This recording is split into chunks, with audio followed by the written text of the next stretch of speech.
Binigyang diin ni Pangulong Ferdinand Marcos Jr. ang kahalagahan ng matibay na ugnayan ng Pilipinas sa ibang bansa sa pagsusulong ng pag-unlad at nation building. Sa Vendanur para sa Diplomatic Corps sa Malacanang, sinabi ng Pangulo na malaking bahagi ng lakas ng bansa ay nagmumula sa matatag at pangmatagalang pakikipagkaibigan nito sa iba pang mga bansa.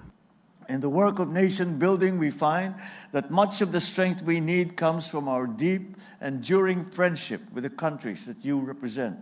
Ayon kay Pangulong Marcos, nakatulong ang kanyang pakikipagpulong sa iba't ibang leader ng mundo sa nakalipas na 4 na taon upang mapalakas ang ugnayan ng Pilipinas sa iba't ibang sektor, kabilang ang ekonomiya, people-to-people exchanges at pagtugon sa mga hamon na kinakaharap ng mga bansa.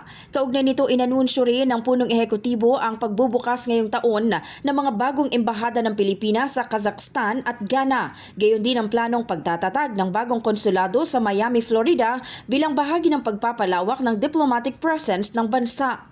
As an integral part of widening our diplomatic footprint, I am very pleased to announce that this year we will open our new embassies in Astana, Kazakhstan, and Accra, Guyana.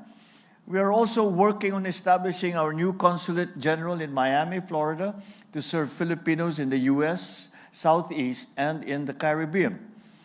These new missions provide vital, accessible consular services to protect our nationals overseas.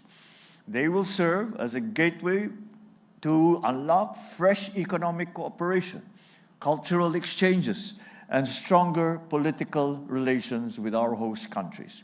Ayon sa Pangulo, mahalagang papel ang ginagampanan ng diplomasya sa pagpapalawak ng kooperasyon ng Pilipinas sa ibang bansa at sa pagsusulong ng kapayapaan, kaunlaran at mas matibay na ugnayang panlabas.